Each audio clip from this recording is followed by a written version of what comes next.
Did you know that there is an official Pokemon manga based on the mainline games? It's called Pokemon Adventures and it's a total game changer. In this manga, Pokemon gyms are more than just battle arenas. They are like real world gyms, and Red actually speaks. He has actual dialogues now. So join me in this video as we take a closer look at the first 5 chapters of the incredible manga that we have and get ready to dive into the thrilling world of Pokemon like never before.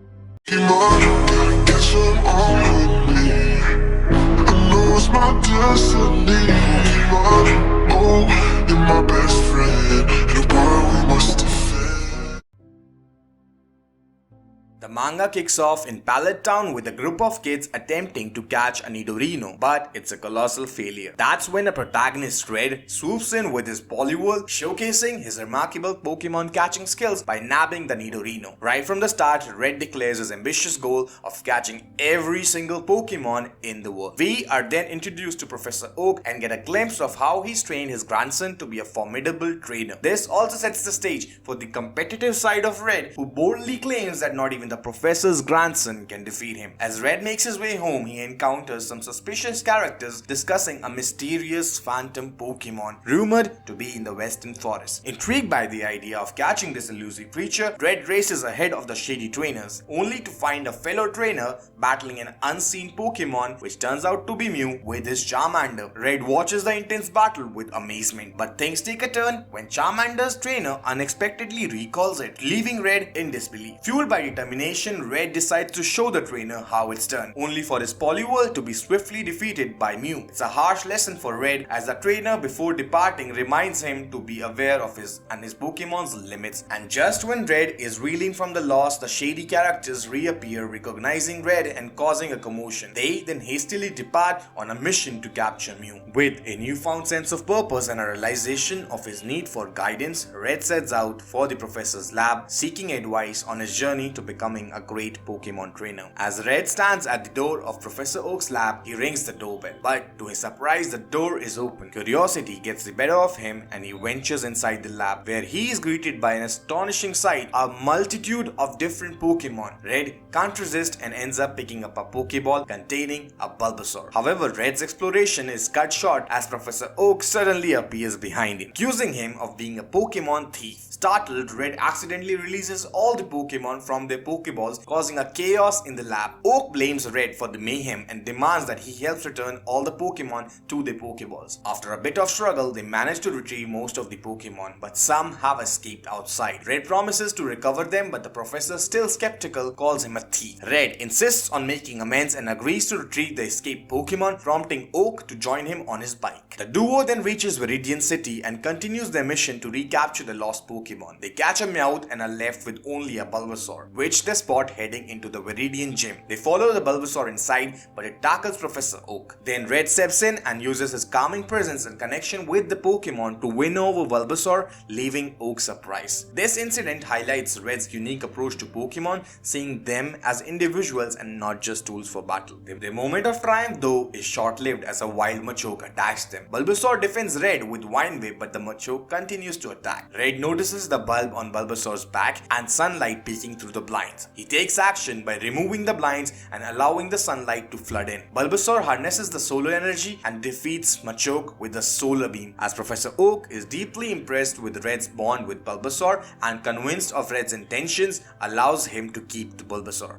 Red then tells Oak about his loss to Mew and opens up to Professor Oak about showing up to his lab to learn from the professor about being a better Pokemon trainer. As Professor Oak then goes on to explain that a great Pokemon trainer is not defined by strong Pokemon as companions, but a deep connection with his Pokemon. He uses Red's relationship with Bulbasaur as an example. Oak then presents Red with the Pokédex, emphasizing that on his journey completing the Pokédex, Red will have become one of the greatest trainers ever. Red looks at the Pokédex with excitement and is heavily inspired by the professor's words. Professor Oak then advises Red that he cannot stay in Pallet Town if he is to complete the Pokédex. He recommends that Red must start his journey by heading to Viridian Forest, where he'll be able to encounter brand new Pokemon. Excited about the prospect of new discoveries, Red sets out with his faithful companions Poliwhirl and Bulbasaur. In Viridian Forest, the trainer with Charmander makes another appearance, defeating a Venomoth and adding it to his Pokédex. Red's Poliwhirl, though, in a search for Caterpie, stumbles into the bushes and is swiftly defeated by the Charmander and his trainer. Red eventually arrives at the scene and is infuriated by what the trainer did to Poliwhirl. Red attempts to confront him, but the trainer effortlessly catches Red's punch. It's during this tense moment that Red recognizes the trainer from their earlier encounter with Mew. Their conversation, however, is interrupted by a loud noise as a Kangaskhan appears. The trainer claims he's been waiting for this moment and shows off his Pokédex, which Red recognizes. To Red's surprise, the trainer happens to be Professor Oak's grandson. The trainer teases Red for receiving the Pokédex and attempts to demonstrate how to complete it by having Charmander attack Kangaskhan and throwing Pokéballs at the wild Pokémon. However, Kangaskhan is taking damage without retaliating, and Red notices something is off and urges the trainer to stop. But the trainer ignores Red's warnings and continues to attack Kangaskhan. Red is left with no choice but to use Poliwhirl's water abilities to intervene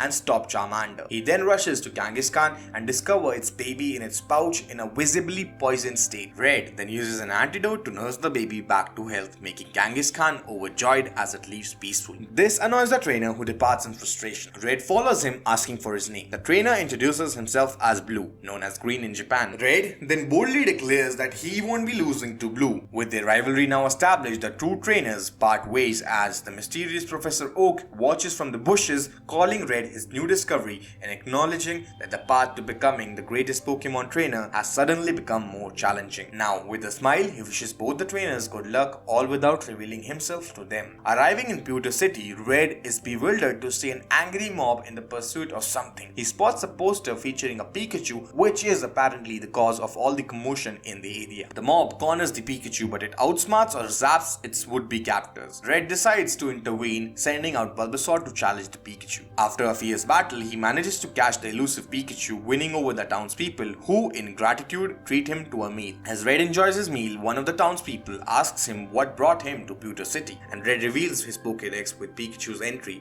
explaining his goal to catch all the different kinds of Pokemon and completing his Pokédex with their data. During this meal, Pikachu's Pokeball zaps Red, prompting him to step outside to talk to the stubborn Pokemon. Red and Pikachu's conversation, though, is interrupted by the arrival of Blue, who calls out Red for taking things too light. Blue criticizes Red's pace, stating that he won't be able to complete the Pokédex at this rate. He further adds that having Red as a rival is embarrassing. Red's anger flares up as he challenges Blue to a battle. However, Blue stops Red again, revealing that he plans to battle the Pewter City Gym Trainer for the Boulder Badge. Red is somewhat clueless about the Boulder Badge, and Blue taunts him for being clueless, and then adds that the badge boosts a Pokemon's attack stats, making Red even more frustrated with this taunt. Blue then challenges Red to see who can earn the badge first, taunting him about how easy it will be for him to win because Red can't even train a Pikachu. Enraged, Red accepts the challenge as Blue departs, but not before informing Red that Brock, the Pewter City Gym Leader, is a rock-type trainer, making Red's Pikachu useless against him. Next, the realization that the gym challenge is set for the next day at noon dawns on Red. He checks the status of his Pokemon and discovers that apart from Pikachu, they're all low on health. Determined to get them healed at the Pokemon Center first thing in the morning, he wakes up the next day only to find out that the Pokemon Center is closed, leaving him with only Pikachu at full power. Later, as Red arrives at the Pewter City Gym, he witnesses Blue's Charmeleon blazing through the preliminary battles, clearing his path to the gym battle with ease. Red decides to register himself for the preliminary rounds as well, despite having been unable to train his Pikachu. He then enters his first battle against the trainer's Graveler with his weakened Poliwhirl. The battle starts with Red realizing that a single attack from Graveler could defeat both Poliwhirl and Bulbasaur. However, Red manages to surprise the opponent trainer by having Poliwhirl freeze Graveler with an ice beam, causing it to shatter into pieces and winning the battle. Red continues to blaze through the preliminary rounds with Bulbasaur and Poliwhirl. Brock, the gym leader, takes notice of Red's victories and his one-hit knockout strategies. Red qualifies for the next and final battle,